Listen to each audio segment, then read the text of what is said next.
मराठी वृत्तवाहिनीच्या शुभ कार्यात स्वागत आहे। जनसेवेचे व्रत हाती घेऊन आली हो घरोघरी आपली वृत्तवाहिनी। जनाला एक्सप्रेसची जलद भरारी। चला तर मग पाहूया आजच्या ठळक घडामोडी।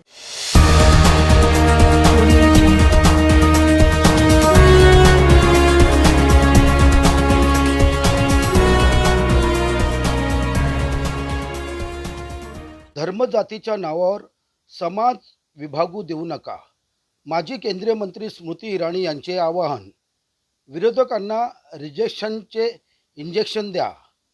कल्याणचे कल्याण करण्यासाठी सौ सुलभाताई गणपत गायकवाड यांना निवडून आणा। विधानसभा निवडणुकीत व्होट जिहादचा नारा देत धर्म आणि जातीच्या नावावर समाज विभागण्याचा प्रयत्न विरोधकांकडून केला जात आहे। मात्र विरोधकांना यात यशस्वी होऊ देऊ नका, तर राज्याच्या विकासासाठी भाजपला मतदान करा, असे आवाहन कल्याण पूर्वेत भाजपच्या प्रमुख वक्त्या स्मृती इराणी यांनी केले।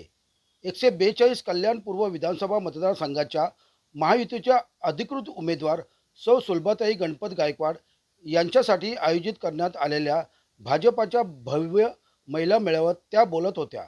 यावेळी त्यांनी मोदी सरकारचे मागील 5 वर्षात केलेल्या विकास कामाची माहिती दिली।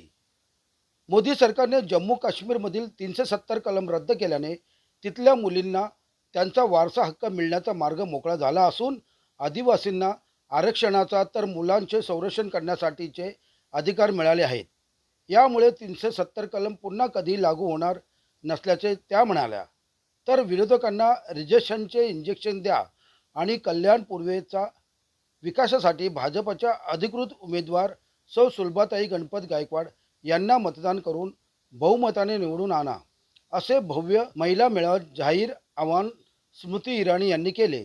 तर काँग्रेस व त्यांचे इतर मित्रपक्ष कायमच जनतेच्या हितापेक्षा स्वतःच्या हितासाठीच राजकारण करत असल्याचा हल्लाबोल त्यांनी यावेळी केला। यावेळी प्रदेश सचिव प्रिया शर्मा, मनीषा केळकर, जिल्हाध्यक्ष नाना सूर्यवंशी, महिला जिल्हाध्यक्ष रेखा राजन चौधरी, सरचिटणीस प्रीती दीक्षित, राजश्री राजपुरोहित, अर्चना सूर्यवंशी, भावना मंडारे, कल्याण पूर्व मंडळ अध्यक्ष संजय मोरे, शिवसेना विधानसभा संघटक पल्लवी बांदेकर, उपा जिल्हा संघटक राधिका गुप्ते, शहर संघटक पुष्पा ठाकरे, कल्याण मंडळ अध्यक्षा सविता देशमुख, उल्हासनगर मंडळ अध्यक्षा पिंकी सिंग, ग्रामीण मंडळ अध्यक्षा संगीता पाटील, माजी नगरसेविका हेमलता पावशे, इंद्रा तरे, शिवसेनेच्या माजी नगरसेविका माधुरी काळे, संगीता गायकवाड, राजवंती मडवी शेट्टी, शिवसेना महिला आघाडी, इतर मान्यवर पदाधिकारी कार्यकर्ते मोठ्या संख्येने उपस्थित होते। सर्वांचं या ठिकाणी महायुतीच्या वतीने स्वागत करतो। आज आपल्या सर्वांना कल्पना आहे की हा विधानसभेची रणधुमाळी सुरू आहे आणि या विधानसभेमध्ये या कल्याण पूर्व विधानसभा क्षेत्रामधून कोण बाजी मारणार यासाठी आपण सर्वजण प्रयत्न करतो। खऱ्या अर्थाने या विधानसभेमध्ये आपल्या सर्वांच्या एकमेव महिला उमेदवार सौ सुलभाताई यांनी किंवा निश्चितीकरण साऱ्या महिला वर्गाने ठरवलेले आहे, कारण त्यांचा प्रतिनिधी म्हणून, महिलांचा प्रतिनिधी म्हणून सुलभाताई या मतदारसंघातून जाणार आहे। आजपर्यंत 15 वर्ष या मतदारसंघात नसते की त्याच्या विरुद्ध जायचं, त्याच्यामुळे महिलांनी जबाबदारी घेतलेली आहे। आजपर्यंत 15 वर्ष ताई या मतदारसंघाचे आमदार म्हणून गणपतशेठ गायकवाड यांनी या मतदारसंघातून 3 वेळा निर्विवादपणे विजय मिळवलेला आहे। आज काही अकल्पित घटनांमुळे गणपतशेठ आपल्यात उपस्थित नाहीये। 15 वर्ष झाले गणपतशेठ गायकवाड यांना मिळणारा जो मानधन आहे त्या मानधनाचा रुपया आमदार साहेबांनी 15 वर्षामध्ये त्यामध्ये स्वतःच्या खिशातले पैसे टाकून, मी त्या दिवशी चौकशी केली की किती अमाऊंट झाली असेल, तर 3.25 करोडपेक्षा जास्त रुपये हे गेल्या 15 वर्षामध्ये आमदार साहेबांनी मिळालेलं मानधन फक्त विद्यार्थ्यांची फी भरण्यासाठी दिलं। आमच्या गोरगरीब जनतेचे छोटे प्रश्न असतात, परंतु हा असा आमदार आहे की ज्यांनी दर आठवड्याच्या रविवारी ते असतात ती सुद्धा पूर्ण करण्यासाठी काम करतात। सुद्धा त्यांचा फंड हा गेल्या 5 वर्षांमध्ये कायमस्वरूपी उपलब्ध करून दिला की मोठी कामं तर सरकारच्या माध्यमातून होतील, पण माझ्या फंडामधून जनतेच्या अडचणी सोडवण्यासाठी हा सगळा फंड वापरला जावा। अशी सामान्य जनतेची कामं असो किंवा मोठी कामं असो या मतदारसंघामध्ये त्यांनी ती केली पण त्याचबरोबर शिक्षण क्षेत्रामध्ये असेल किंवा समाजामध्ये असेल, नेवाळी सारखा प्रश्न जो होता, आमच्या शेतकरी बांधवांच्या जमिनीचा प्रश्न होता, त्यासाठी सगळ्यांच्या खांद्याला खांदा लावून प्रशासनाशी भेटण्याचं काम सुद्धा गणपतशेठ गायकवाड यांनी केलं. कुंभ योजनेच्या माध्यमामधून, केंद्र सरकारच्या योजनेमधून पाण्याचा प्रश्न सोडवण्यासाठीच्या मोठ्या योजनांचं काम सुद्धा या ठिकाणी चालू आहे. म्हणजे रस्ते असो, पाणी असो, वीज असो किंवा शिक्षण असो, या सगळ्याच्या विषयाबरोबर सगळे लहान मोठ्या लोकांचे वैयक्तिक प्रश्न असतील ते सगळं सोडवण्याचं काम गणपतशेठच्या माध्यमामधून कायम सगळ्यांचं प्रतिनिधित्व काम करण्याची जबाबदारी सुरुवातीवरती आलेली आहे. तुम्ही महायुतीचे सर्व पदाधिकारी व कार्यकर्ते,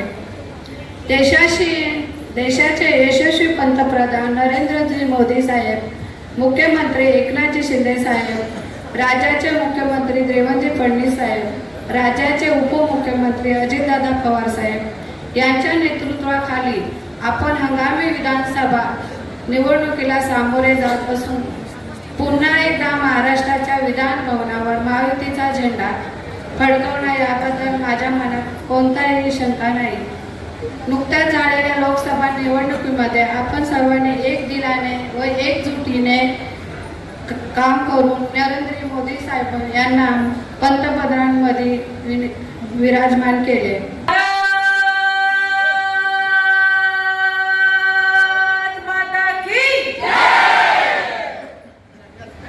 मंचावर बसलेले सर्व मान्यवर आणि इतर उपस्थित सर्वांना माझं मनपूर्वक अभिनंदन आणि आभार. प्रेस के सभी बंधुओं को पीछे से महिलाएं जोर जोर से संकेत दे रही हैं. दादा को सुनाई दे रहा है लेकिन दादा उसको अनसुना कर रहे हैं. जिस मुद्रा में आज इस मंच से संवाद संभव है वही हमारे पक्ष की सबसे बड़ी ताकत है कि जिसको जगह चाहिए उसको सम्मान सहित जगह मिले, जिसका योगदान चाहिए वो सम्मान सहित अपना योगदान दे. राष्ट्र के, प्रदेश के यश के लिए, कल्याण के लिए ताई को वोट मिले, इसलिए आज आपके मध्य में. जिला अध्यक्ष जी ने कहा मनिंद्र का आता है तो उसके बाद मोदी. आज नाना ने कहा कि ताई महिलाओं की प्रतीक है, महिलाओं की क्षमता को बढ़ाएगी.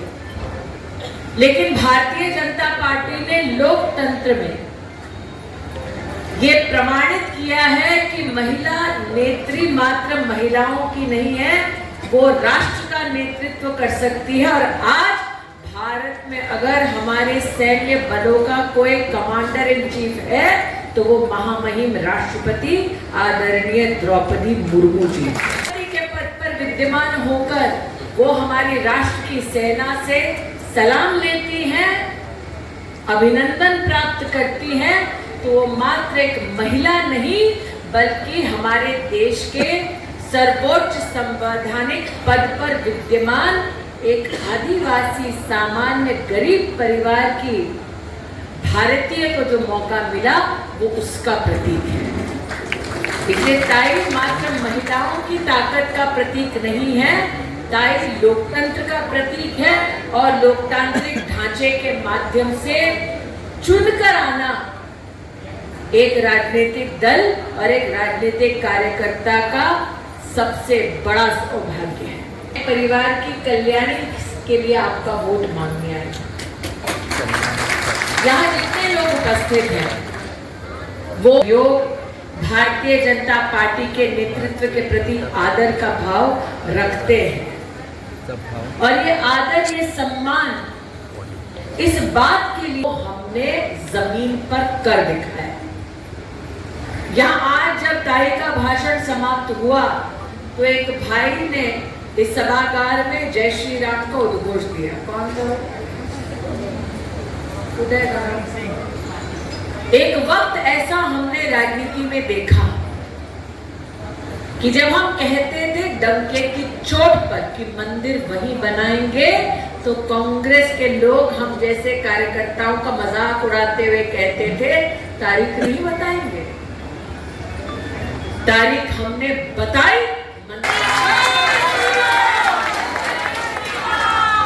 आज कल्याण के लिए कहती हूँ कि यहाँ कितने लोग हैं जिन्होंने दीपावली मनाई, कितने लक्ष्मी के प्रणाम किया, हल्दी कुमकुम किया ना। आप सोचिए, क्या घर परिवार के लोग हर साल दीपावली का इंतजार करते हैं ना। सोचिए, हमारे भगवान ने 500 साल इंतजार किया, कब अयोध्या।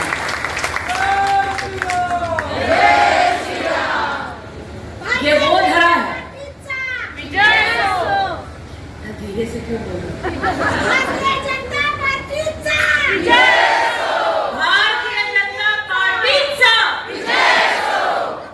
विजय का घोष,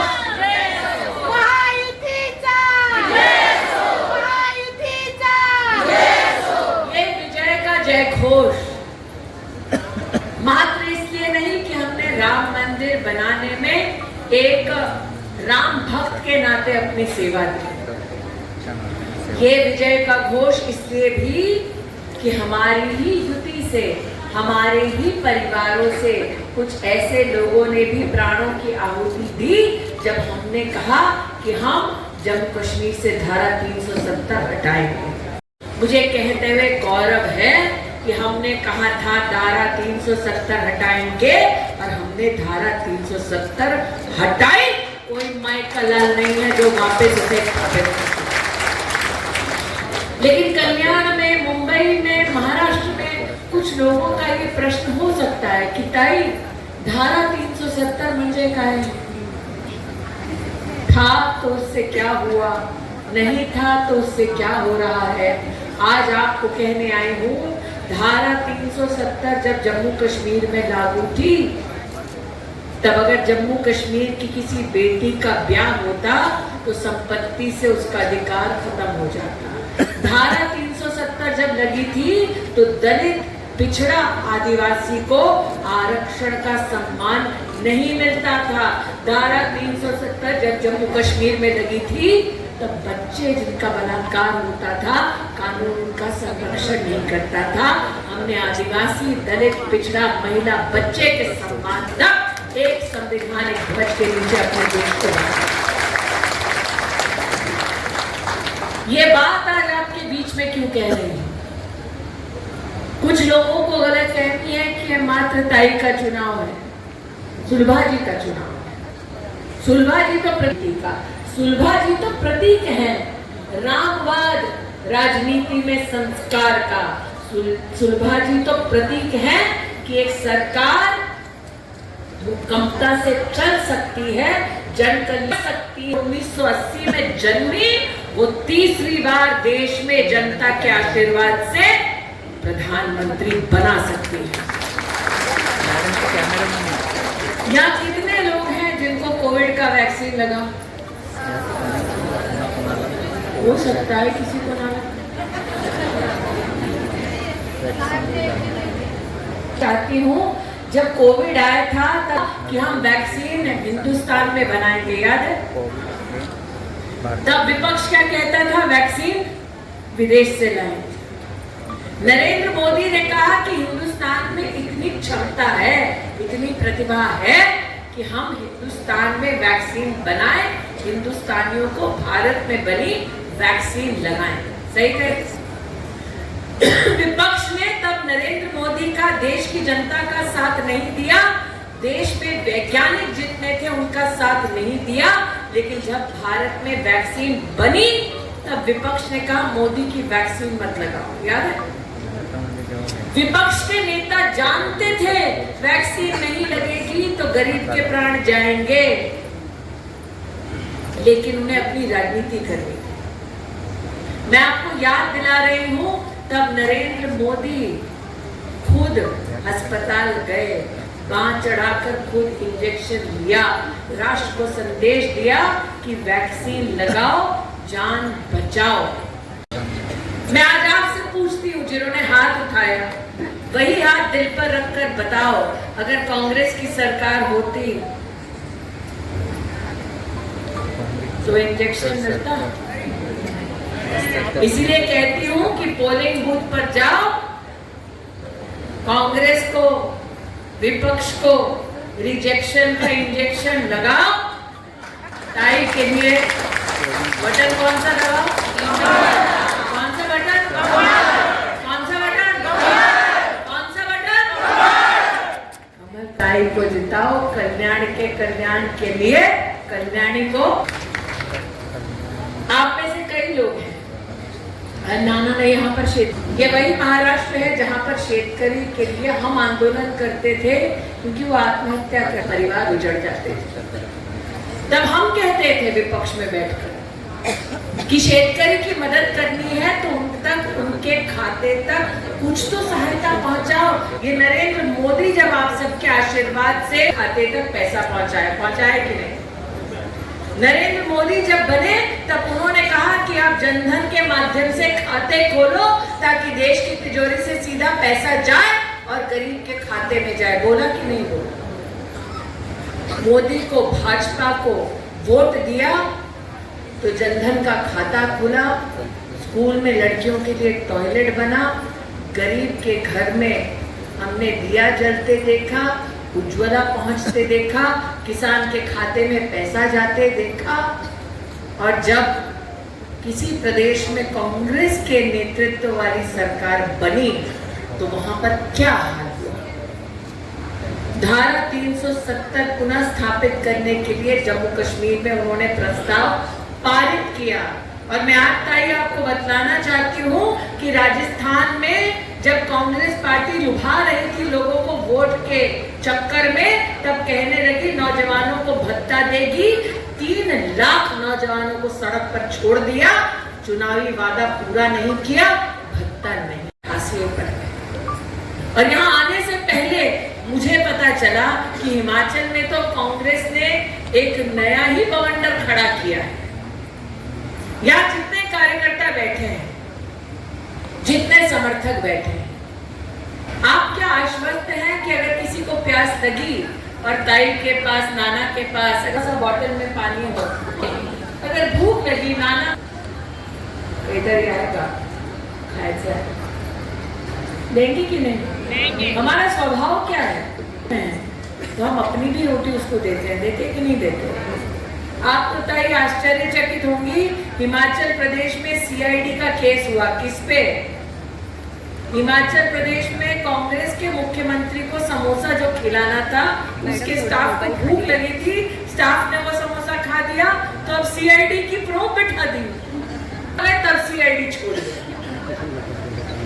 इसलिए ये आपको बतलाना चाहती हूँ कि कांग्रेस और इंडी अलायंस और उनके पूरे वायुमंडल की चिंता मात्र ये कि उनका विकास कैसे हो। भारतीय जनता पार्टी नित हमारी युति का एक ही लक्ष्य है, महाराष्ट्र की उन्नति, महाराष्ट्र का विकास, कल्याण के लिए। ताई आगे निवेदन लेकर आपके मध्य में अभी मैंने सुना, कल पत्रकार परिषद में किसी ने मुझे बताया, सावरकर जी का गीत जब चल रहा था तो चुपचाप सुन लिया। मैंने कहा अगर वीर सावरकर जी का वो अपमान करते तो महाराष्ट्र की ताकत क्या है वो मंच पर, मैदान पर पता चल जाता। ये वो लोग हैं जो न छत्रपति शिवाजी का सम्मान करते हैं, न सावरकर जी का सम्मान करते हैं, ना हमारे प्रदेश के शौर्य को पहचानते हैं। ये वो लोग हैं जो सपने दिखाते हैं, देश को लूटकर खुद में पैसा बांटते हैं और हमारे समाज को बांटने का दुस्साहस करते हैं।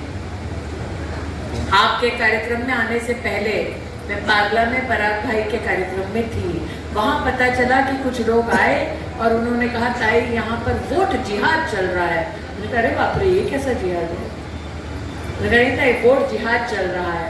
मैंने कहा वो लोग जो धर्म के नाम पर लोगों को उकसा रहे हैं, जो जाति के नाम पर हमको बांटने की कोशिश कर रहे हैं, उन्हें सचेत होना पड़ेगा कि महाराष्ट्र की जनता, कल्याण की जनता, पारला की जनता और आपके इस कार्यक्रम के बाद बोरीवली जाने वाली हूँ, सामान्य जनता आज विकास के मुद्दे पर अपने बच्चों के सुरक्षित भविष्य के लिए हमारी पार्टी को वोट देकर पूर्ण बहुमत की हमारी पूरी एनडीए की सरकार बनाने वाली है।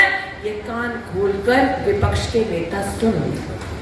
अपनी भाभी का साथ देना है, घर घर जाकर सीट बनाना है और कमल के लिए आशीर्वाद मांगना। सुलभाताई आगे बढ़ो, हम तुम्हारे साथ हैं, सुलभाताई आगे बढ़ो, हम तुम्हारे साथ हैं। आज आपसे कहने आए कि बार बार कह रही हूँ कल्याण के लिए इस कल्याणी को वोट दो। कल्याणी के सामने नाना ने तो कह दिया कि महिला तय कर देती है तो पुरुष भी कुछ नहीं कर सकते, लेकिन महिला का एक प्रतीक और कि महिला का सम्मान होता है तो लक्ष्मी तभी आती है, और लक्ष्मी जब घर आती है तो कांग्रेस का हाथ पकड़कर नहीं आती, लक्ष्मी आती है तो कमल पर बैठ कर आती है। इसलिए अगर लक्ष्मी को घर लाना है तो कौन सा बटन दबाना है? कौन सा बटन? कौन सा बटन? तारीख कौन सी? तारीख कौन सी?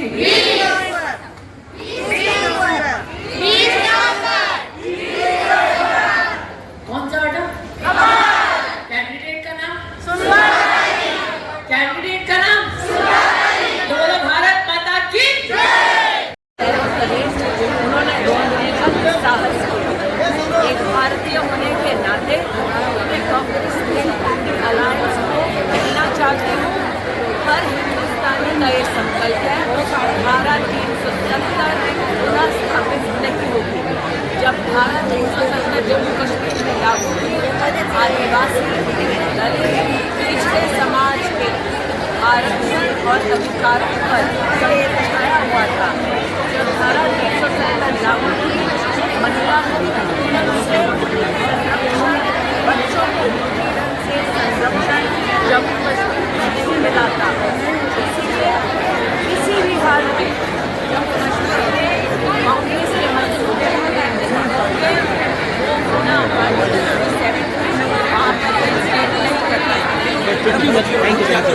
दूसरा प्रश्न